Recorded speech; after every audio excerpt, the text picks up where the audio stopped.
Golden State Media Concepts bring you Book Review Podcast, a haven for bookworms of all ages and the widest genres, from mystery to memoirs, romance to comedy, fantasy to sci-fi. If you love to read, this is a podcast for you. It's the Golden State Media Concepts Book Review Podcast.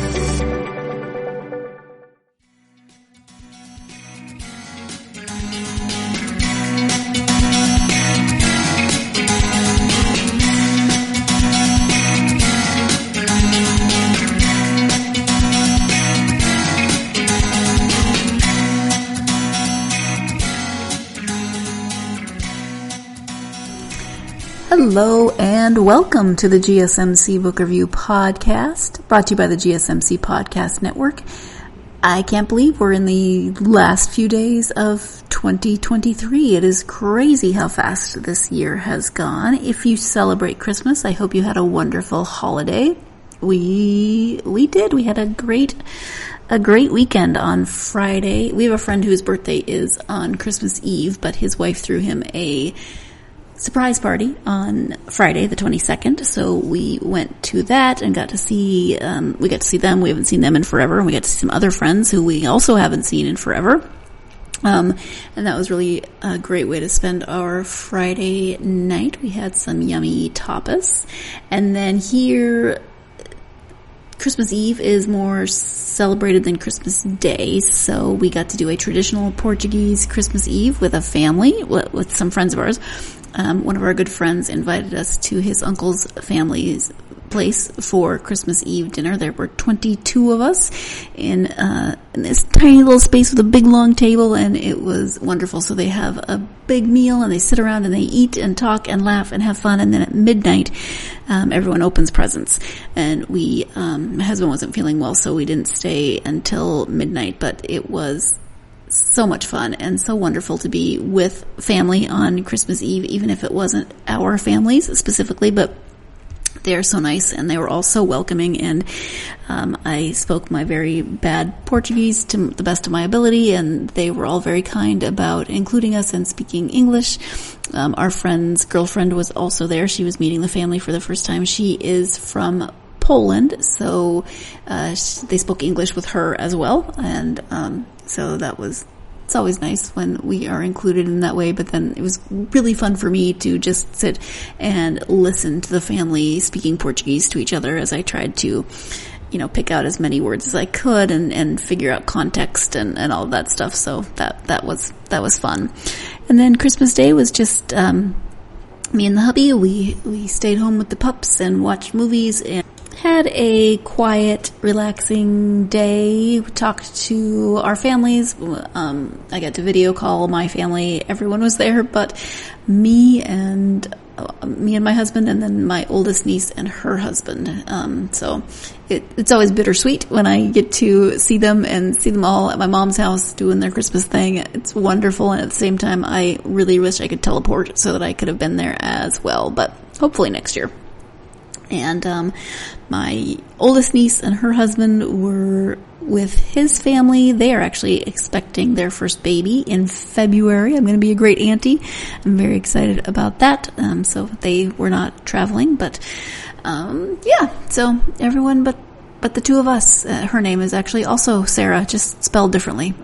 She is not named after me, but we are both Sarah. Again, just spelled differently, and my mother used to call us Sarah Squared. And I got my terrible nickname from her because when she started learning to talk, it just didn't make sense to her that we were both Sarah.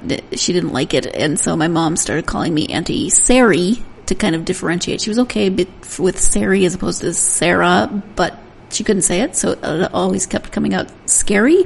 There is an entire generation of children, my nieces and their friends, who still call me Auntie Scary. And then when my brother's youngest was born, she couldn't say the SK sound, and so she started calling me Auntie Gary, and I had to draw the line. I was like, it's bad enough to be Auntie Scary. I'm not going to be Auntie Gary also. Anyway, that was random. And we were talking about Christmas, so I hope yours was wonderful, again, if you celebrate. And now we're in that sort of weird liminal space between Christmas and New Year's where if you're working, it's always weird to go in and then have more time off. And if you're not working, that's lovely, but also kind of a strange spot. But anyway, hopefully if you're not working, you're reading lots and lots of books. And if you are, tell me what they are. I would love to hear about them. Speaking of books, of course, we are here to talk about a book and speak with the author who wrote that book. My guest today is MP Woodward. We are talking about his espionage thriller. It is called Dead Drop. Let me go ahead and give you the description of that book.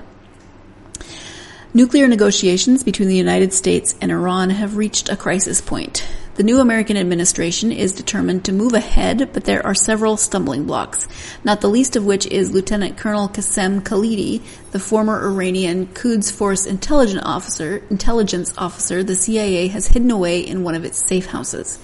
As always, John and Meredith Dale are caught in the middle. Mossad, the Israeli intelligence agency, wants Meredith's help to find a suspected cache of Quds tactical nukes, while John is in a desperate race to keep Kasem one step ahead of an Iranian hit squad. They are pawns in an international chess game, and any player knows you cannot capture the king without sacrificing some pawns. So that is, as I said, Dead Drop by MP Woodward. If you are a fan of espionage thrillers, then you might want to check this out. It is actually the second book. The first one was called Handler. So some of the same characters. I believe John and Meredith are characters in Handler as well. So if you are interested in that, you definitely will want to check these out. Maybe during this time when you have hopefully you have some extra time to read this week. But if not, and you're a fan of these types of books, then you should definitely check them out anyway. Let's go ahead and turn now to the interview with MP Woodward. Again, the book is called Dead Drop. Hi, MP. Welcome to the podcast. Hey, Sarah. Thank you. Great to be here. Thanks for being here. We're going to talk about your book. It's called Dead Drop. But before we do that, if you would take a moment just to share a little bit about yourself so my listeners can get to know you a bit, that would be wonderful. Yeah, you bet. My name's Mike Woodward. I write under the title MP Woodward. I got into writing a long time ago, actually, when I was a young naval officer. It was when I first got interested in it and tried my hand at it, tried to learn about it. And then, life gets in the way and you go from being in the Navy to a tech career that lasts 20 years. I ended up for the last 10 years or so at Amazon and worked in the Prime Video team. And that brought me back to stories and content and that sort of thing. And it got me interested in writing again. And so I wrote my first book in 2020 called The Handler. And that came out in 2021. And then Dead Drop came out last year in 2022. And I have another book coming here in this summer. Wonderful. Thank you for that. So the book we're talking about, as you said, is Dead Drop. Can you give an overview of that story? Yeah, so Dead Drop's an espionage story that's set in the Middle East, and I think somewhat chillingly, it is very much what is going on right now. Even though I wrote the book about a year and a half to 2 years ago, it's about a conflict between Israel and Iran using Hezbollah as a proxy. And the characters are a divorced CIA couple where the woman is very much at headquarters and has a higher level view, and the man is more of a door kicker action level. And they both have something of a relationship with folks in the Mossad as well as folks in the Iranian Quds Force. And so it's about the Iranians, the Israelis, and the Americans as they struggle to prevent Hezbollah from doing something bad in Israel. It's always amazing to me how, because books obviously take time to write and they take time to be published. And so what's happening in the world might be completely different at the time you're writing a book than at the time that it's actually published. So the fact that we're talking about this right now when lots of things are going on in the world, that not necessarily mirror the book, but there's some similarities. What would you think it's important for people to understand about what's going on currently maybe before they read the book? Well, I set the book with when I was writing it, the Iran, the famous quote unquote Iran nuclear deal, which was signed by the Obama administration back in 2015 and then undone by the Trump administration, and then was trying to get restarted by the current administration. And the challenge there is that Iran is so much of a backer of the things that are happening in the Middle East. And so what I wanted to tell in the story was, hey, there's political pressure to want to do something with the Iranians that will make the administration look good. Meanwhile, they're doing something very nefarious through Hezbollah. That is something that we see happening on a daily basis. Like as we record this, just yesterday, we were talking, or the newspapers were writing about the Houthis, which are a Yemeni group backed by Iran in the Red Sea, shooting at commercial shipping. That's all Iranian backed. All the intelligence is coming from Iran. Likewise, the tragic incident that happened in Israel with Gaza on October 7th, where Hamas, a terrorist organization, created mayhem in Israel, largely believed to be backed by Iran. And Israel is very nervous about Hezbollah in Lebanon on their northern border, also backed by Iran. And if you read these things, they're all backed by a group within Iran called the Quds Force, which is sort of an independent level equivalent to like kind of like a CIA or KGB, but they take it a little farther and really try to foment revolution around the world. So that's very much what happens in in Dead Drop. I'm somewhat sad to see it playing out in the real world, but I do think Dead Drop can help educate people on some of the forces or some of the things going behind the news today. Keep that last sentence in mind as we go to our first break. He was just saying behind stories behind the news today. So as I said, keep that in mind.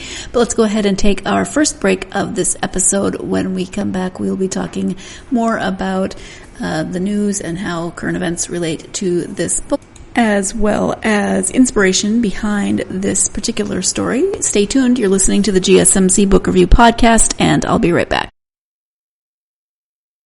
Do you want to be healthier, yet you just don't know what to do? All these shows telling you this and that, but nothing seems to work.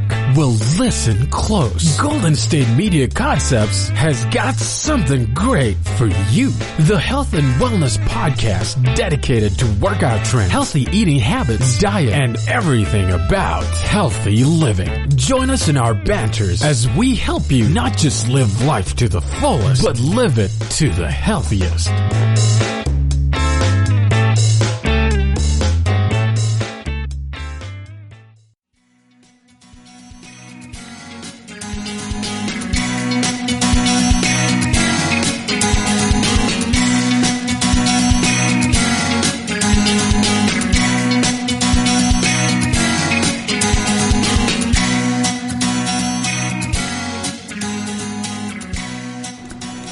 Welcome back to the GSMC Book Review Podcast. I am speaking with author MP Woodward about his book, Dead Drop. Let's return to that conversation.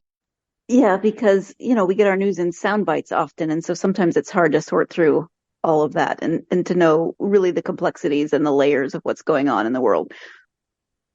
Yeah, exactly right. And, sure, we all, if you have, we all have busy lives and you have a day job and you, like, as you said, you're catching something on the radio on your way home or on your phone or whatever. And maybe you even read the paper, but you don't have all day to do it. And when I sat down to write the book, but at that point I was writing, full time and under contract. And so the ability to really sift through things and read several books of research and travel to the area and talk to people, et cetera, all of a sudden it becomes very clear to you what's a lot clearer than it did when I was, a working professional. And that's something that I try to do in my writing is bring that authenticity forward. Sure. Well, and it's sometimes it's easier to read a book that's fiction. You know, it's a little more engaging than maybe sifting through or reading a news story or reading history books and political science books. And so if this can be a jumping off point for people to have a better understanding, obviously this is, you know, it's still fiction, but it might be that jumping off point for people. I think that it can be really helpful. Yeah, I would say that I grew up really hooked on historical fiction, and I always just found it to be a way that made history come alive. So what I endeavor to do in writing current fiction is to certainly entertain first, without a doubt, but to also be authentic to the point that people come away from something and say, "Hey, I learned something there," either about this conflict or some of the technology that these opposing forces use, or the way intelligence agencies work, you know, that type of thing. Sure, yeah. And you mentioned the deal in the Obama administration, excuse me, that was kind of your jumping off point for the story. Was that your initial inspiration, or what was your impetus to write this particular book? It was, I had focused in my first book called The Handler. I had focused on an officer in the Quds Force, who ends up defecting at the end of that book. So I wanted to open Dead Drop with, hey, what if we had this officer and the Iranians knew it, and that was something that was interfering with the negotiations. So yeah, the entire issue of Iran and enriching uranium, if you follow this sort of thing, which I do now very closely, what you'll see is that Iran is, you know, they can pretty much enrich that uranium to weapons grade anytime they want to. So I wanted to set, and that's something that the intelligence agencies, when they do that, when they get to weapons grade, when I wanted to set the book at that point, and the intelligence agencies call that breakout.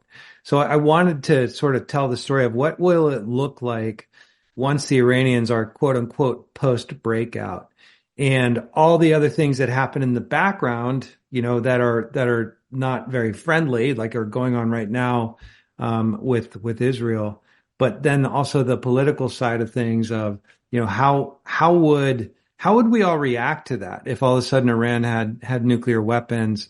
And I think that there would become this debate between, you know, being more aggressive, which in Dead Drop I have being the Israeli point of view, and then a strategy I would link to something called, you know, containment, more like the Cold War philosophy, which ends up being the American point of view in the book. So I really wanted to play that out as to how that would look, both at the political level as well as below the surface, where, you know, the Quds Force is off doing bad things.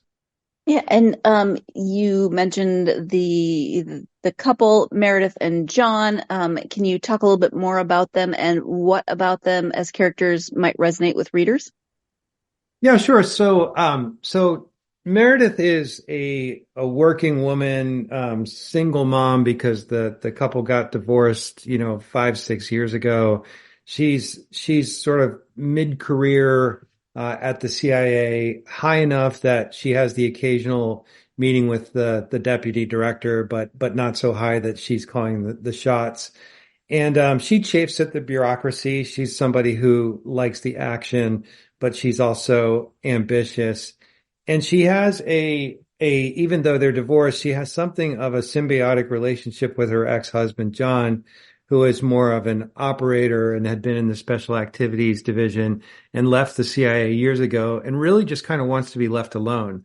But because he has these relationships with the Mossad and the Iranians, and of course with his ex-wife, by hook or crook, he gets dragged back in. So it's a hero structure where the two heroes, Meredith and John, really are often in conflict with each other and present different points of view. That's a fairly common character, I think, is that one character who just wants to be left alone, and they keep getting sucked back into things that they don't want to be sucked into.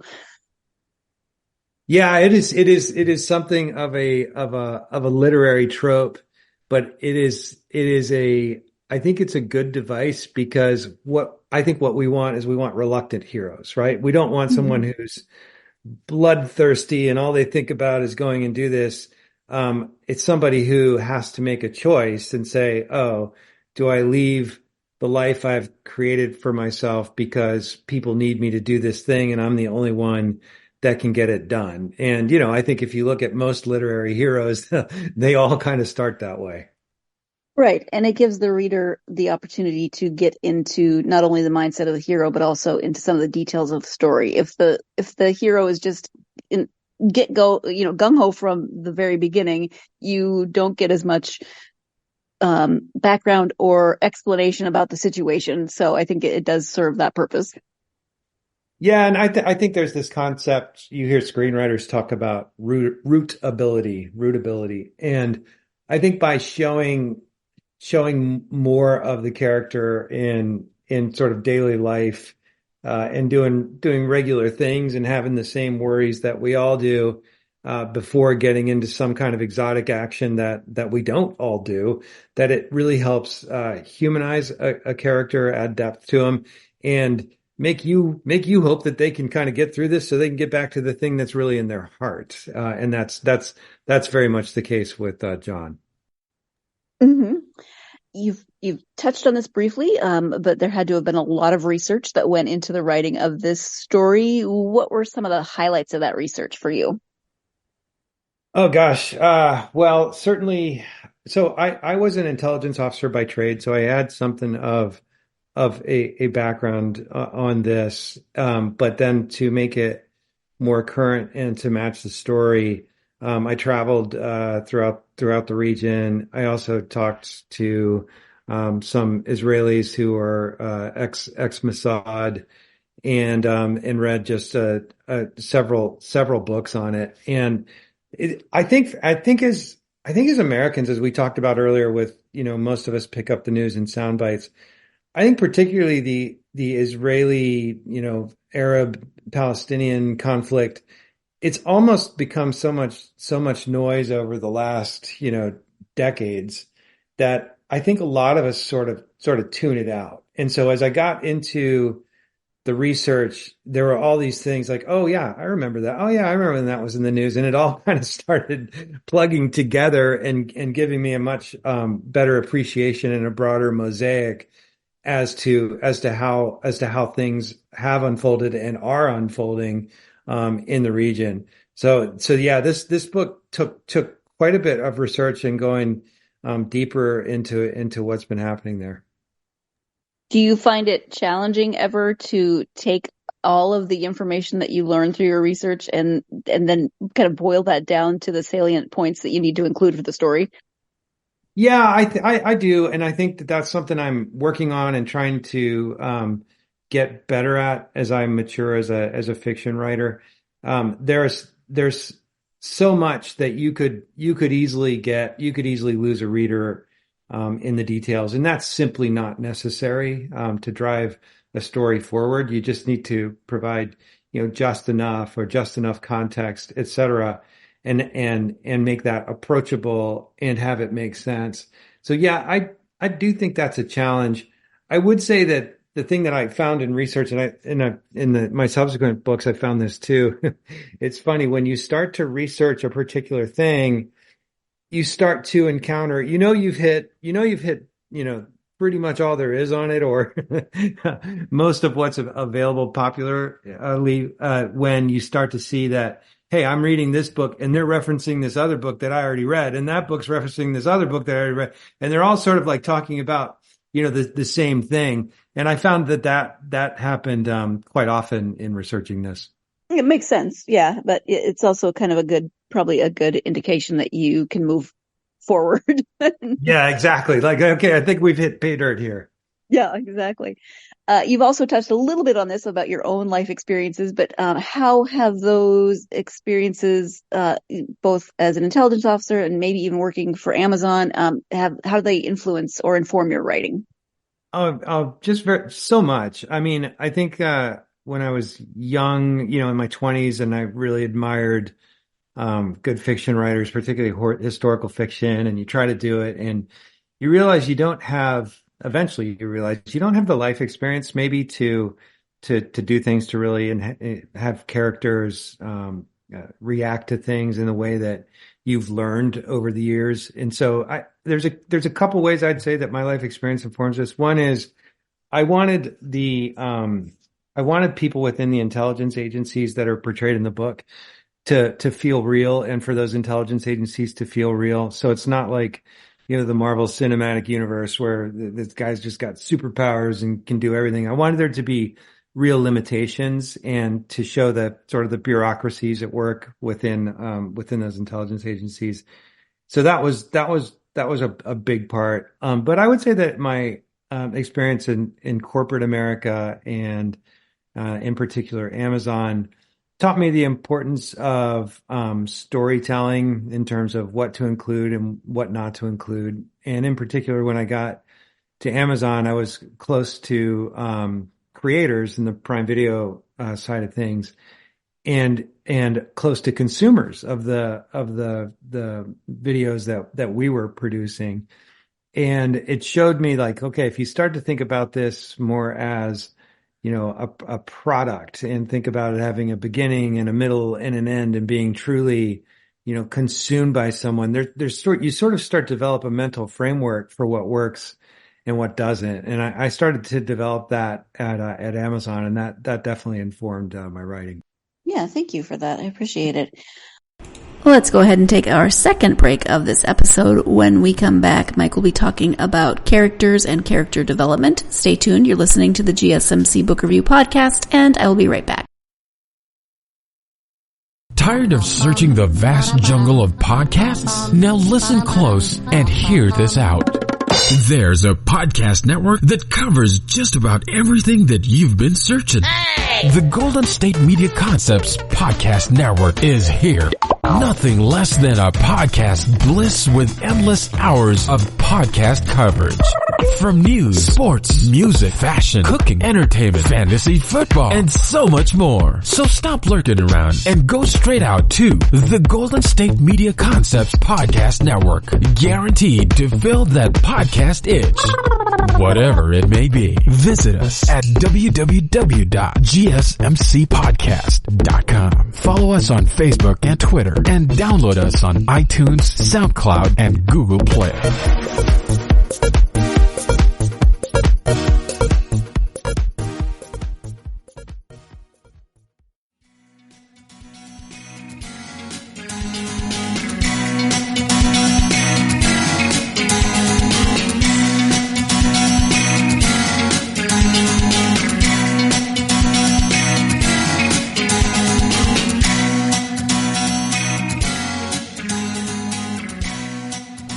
Welcome back to the GSMC Book Review Podcast and my conversation with author MP Woodward.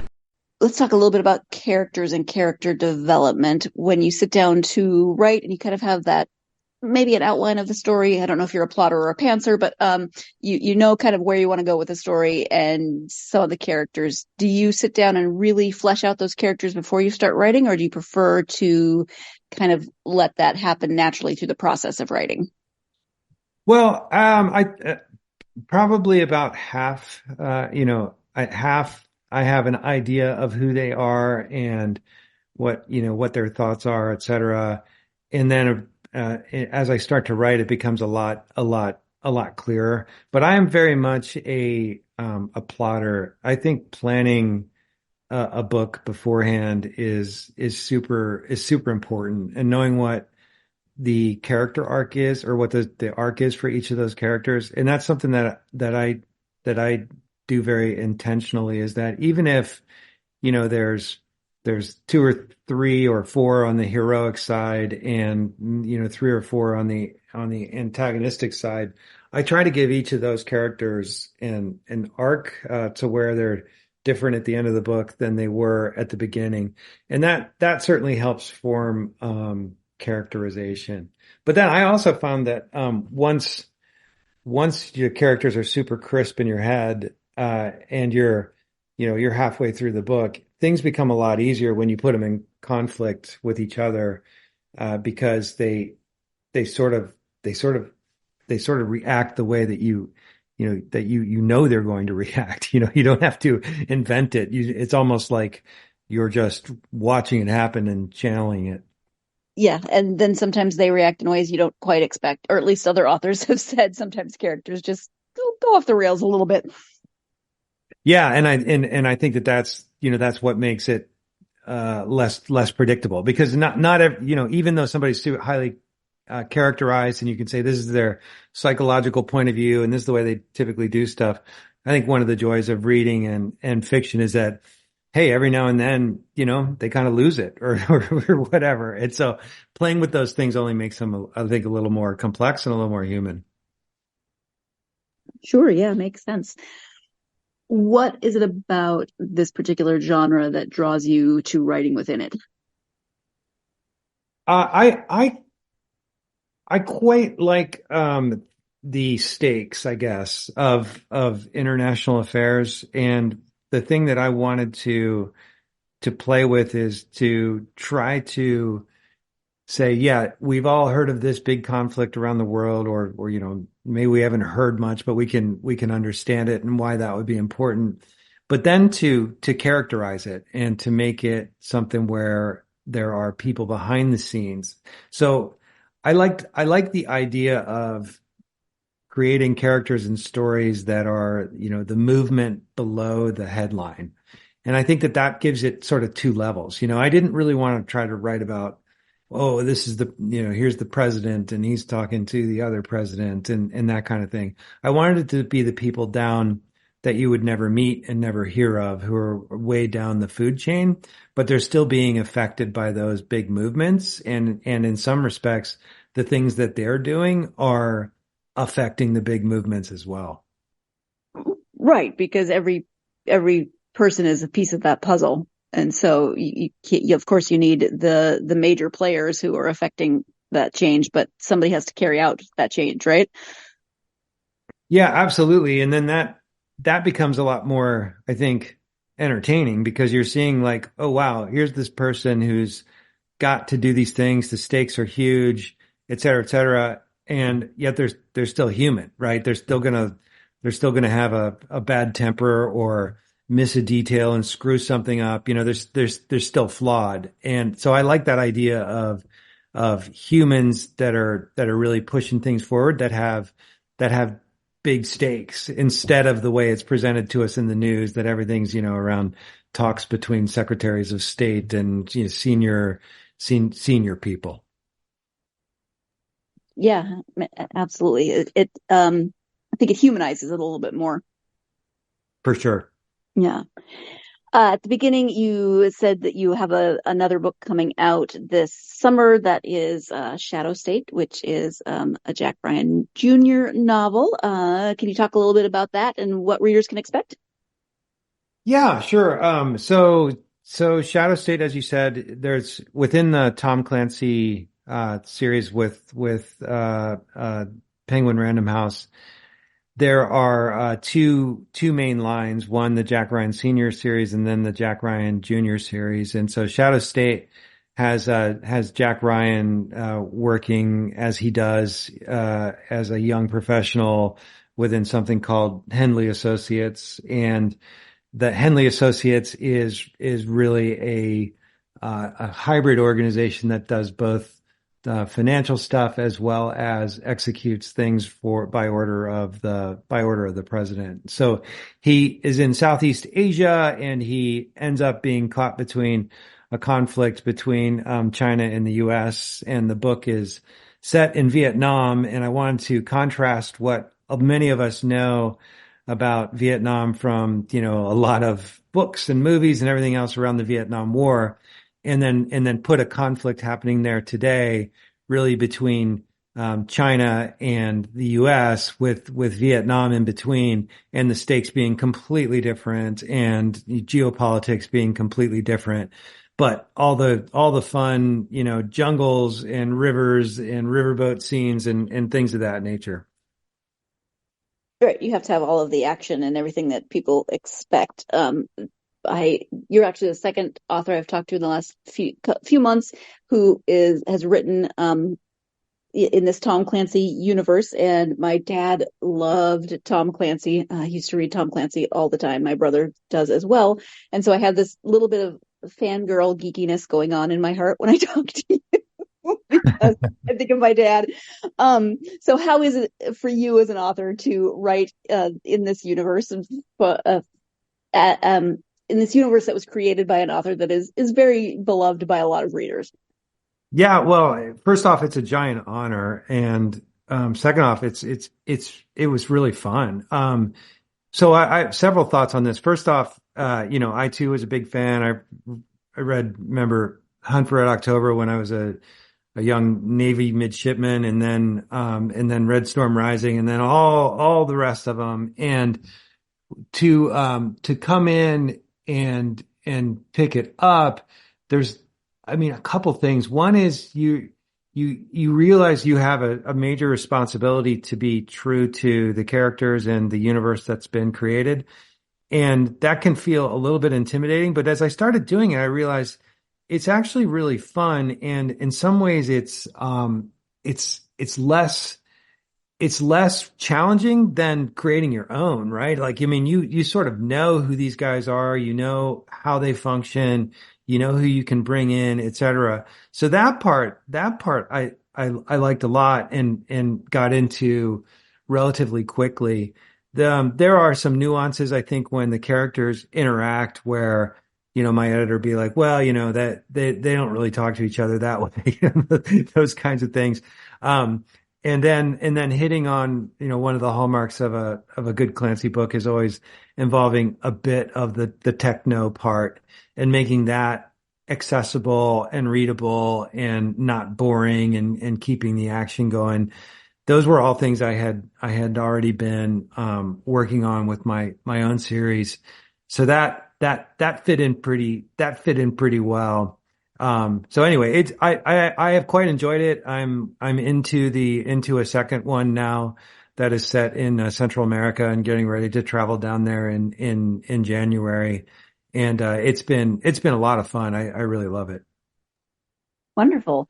So you're working on that second one. Are you working on one of your, I don't want to say your own books but the writing is, just you as opposed to writing in this other universe? Well, yes, I am, but I tell you the cadence of the Clancy series, it's pretty intense. So there's only so much time in the day.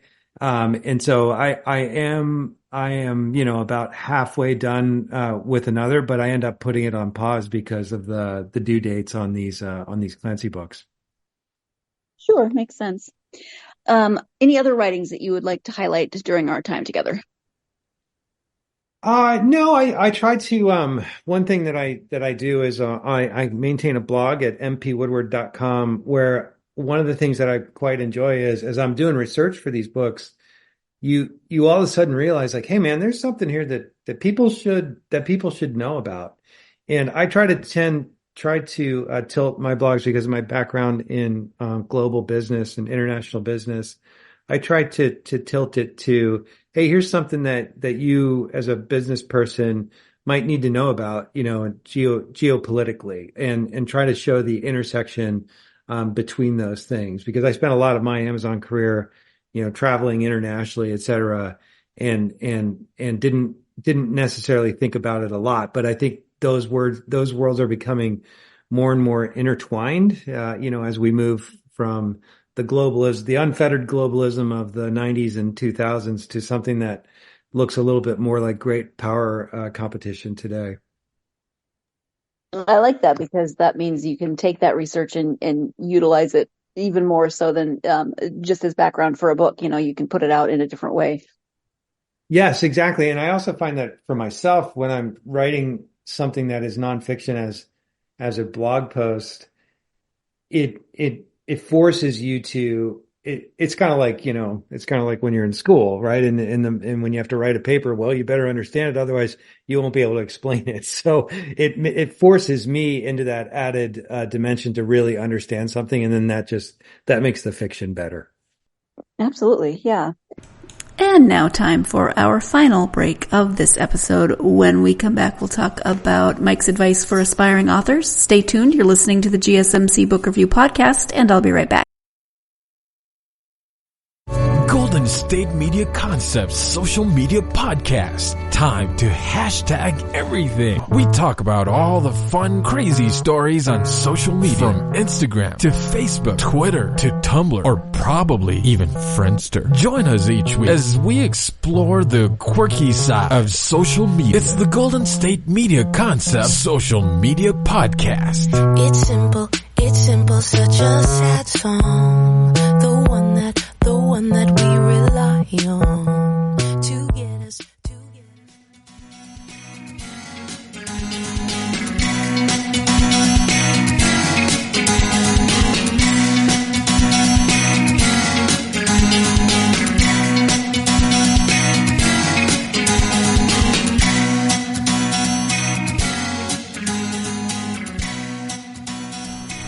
Welcome back to the GSMC Book Review Podcast and the conclusion of my interview with author MP Woodward. You've wanted to write for a long time throughout your life. What was the final impetus that said, now's the time I'm going to try to write for publication? You know what? It was in 2020, a thing happened where Iran accidentally shot down a civilian airliner. I don't know if you remember that, but it was in January of 2020. It happened to be a Ukrainian airliner, not that Ukraine was in the news much then. But the Iranians thought it was an American cruise missile. And so here, this jetliner takes off out of Tehran. It's filled with young Iranian students, most of whom are in college, headed back to Canada. And the the IRGC shoots it down, killing everybody. And, you can watch this happen on YouTube. And I remember I was on my way to a business trip when that happened. And it really struck me that, wow, this was filled with educated, probably more affluent young Iranian students. What if the parents of one of those students was somebody important and really, was all of a sudden now had an axe to grind against the regime. And so that really forced me to think about it and to get back into writing, because I felt like, again, having spent a lot of time with Amazon and storytellers and that kind of thing, all of a sudden I felt like I had a good story to tell. And that was really my impetus to get back into it. And then when that was accepted and published and all that stuff, I was like, okay, yeah, I think I know how to do this, and I've always wanted to, and so I'm gonna pursue it.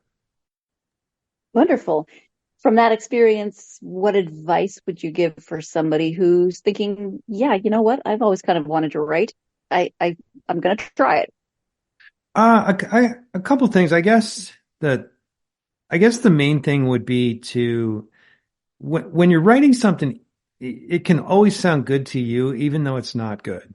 Right. And I think that young writers make that mistake all the time, and then they plow forward, and then they've spent all this time with something, and then they realize eventually that it's not good. And so I really recommend studying the genre that you're trying to write. Like, pick a book that to you struck you and that you want to fit into that genre, and break that sucker down. Really diagram it out. Take a look at each chapter and the way they evolved, and the way the perspectives shifted back and forth between the characters, and the way, various types of scenes work, some that are more expository, yet they don't feel expository because they're being done with dialogue, or the way action is being done. And, there's plenty of details, but there's also a lot of details that are left out, that kind of stuff. Like, just really studying what's out there. I mean, there's nothing wrong with that. It's all available right there. And so I think you have to approach it with a lot of humility and think like, look, how can this is something I admire. How can I create something like that, as opposed to thinking you already know, and this is just a matter of spitting something out of your head? Because it's not. I think it's a lot more technical and intentional than that. Especially when other people are going to read it, because things often make sense in our own heads that then you think you've been clear in how you've depicted something or explained something, but it's not always clear to the person reading. Well, precisely. Absolutely right. And I think that, I certainly did this when you think I'm going to write something and you do, and you get enamored with your own prose and you think it's all, poetic and descriptive and lovely. And then you can realize that like, well, the reader's already moved on. Like they got it. You know what I mean? Like, okay, they're on a beach. You don't have to describe, everything about that beach. You just kind of tell, hey, it smells like suntan lotion and the sun is baking and there's a few umbrellas. The reader's there. They're already populating things in their head. And then you kind of got to quickly move that to, things like dialogue or something happening. And I don't think that someone who's never done this before sort of realizes that. And I don't think, I guess you just, there's so many examples out there to look at and break that down that's certainly how I started to think about this is thinking about it from a reader's point of view and a storytelling product, as opposed to, hey, this is my art and I'm going to be so gifted and people are just going to love it, right? You have to, I think you have to think about it much more as, let's make a finished product that readers will love and then work backwards from that. Sure. Yeah. Thank you. When you take time to read just for you, not necessarily for research or some other project, what are your favorite genres and authors? Well, it's funny because I had always liked to read, espionage fiction. I always liked John le Carré. We talked about Tom Clancy. I think Mark Cameron has done a particularly good job with carrying the Clancy series forward. But when I'm writing, I tend to not read them because I think it can interfere with your own thought processes a little bit. And so I actually, when I'm writing, I like to read a lot of biographies, because I find that a good biography does such a great job of a character study that then I can use later in books. And these people who are super famous and have done big, historic things, you get a chance to break that down and see how human they really were and how it wasn't always obvious to them, et cetera. And I think that's just really helpful in making characters. Yeah, absolutely. You mentioned your blog. How about other, website and any social media that you are active on, if for people who may want to learn more about you and your books? Yeah, mpwoodward.com is the website that links to all my socials, but I'm certainly out there on Facebook and X, and to a lesser extent, Instagram, but all those can be found at mpwoodward.com. Perfect. Thank you. Mike, is there anything that we haven't covered that you were hoping to highlight during this time together? No, Sarah, I think that does it. I really appreciate being on the show. Well, thank you so much. I appreciate you taking the time to talk to me about Dead Drop and about writing. Thank you so much. All right, Sarah, take care. Thank you once again to Mike for joining me for this conversation. As I said at the beginning, if you are a fan of thrillers, especially espionage type thrillers, if you're a fan of Tom Clancy books and that universe, then you definitely want to check out MP Woodward as an author. There are 2 books out, the Tom Clancy book coming out in 2024, and so you've got some things to check out.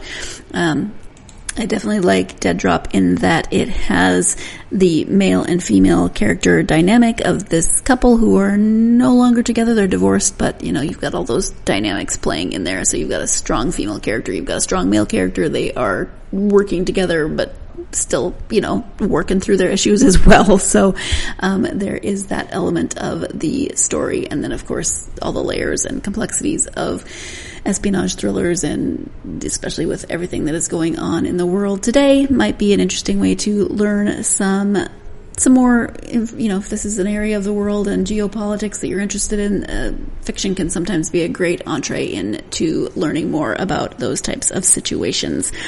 Thank you again for joining me. I hope you will join me for next week's episode when I will be speaking with author Lynn Squire about his book Immortalized to Death. It starts out with the death of Charles Dickens, and was it murder? Was it not murder? We're going to find out when we talk to Lynn about that book. So historical fiction, but Dickens isn't exactly a character because he dies in the first couple of pages, but we're going to explore that from there in the book. So join me for that conversation on the next episode with an interview. Hope you are having a wonderful week. I hope that you had a wonderful holiday weekend. If you celebrated, and as always, if you are a fan of this podcast and would like to help it get out to more listeners such as yourselves, make sure that you are liking, subscribed, etc. on the platform that you're listening on. That's helpful to you because you'll always know when new episodes come out. You'll get a notification, and it's helpful to the podcast because it means that more people will find the podcast and listen to these authors and hopefully find new authors and new books that they love. Also follow the podcast on social media, Facebook, Twitter, TikTok, and Instagram. Of course, if you have books that you want to share with me, or, reading related information or anything silly, whatever, it doesn't have to be book related. Just find the podcast, find me on social media through the podcast, and tell me what's on your mind. Love to hear from listeners. Enjoy this week, the last week of 2023. Whatever you're doing, I hope it affords you plenty of time to get lost in a good book and maybe reach some of those reading goals you set for 2023. Talk to you next time. Thanks. You've been listening to the Golden State Media Concepts Book Review Podcast, part of the Golden State Media Concepts Podcast Network. You can find this show and others like it at www.gsmcpodcast.com. Download our podcast on iTunes, Stitcher, SoundCloud, and Google Play. Just type in GSMC to find all the shows from the Golden State Media Concepts Podcast Network. From movies to music, from sports to entertainment, and even weird news. You can also follow us on Twitter and on Facebook. Thank you, and we hope you have enjoyed today's program.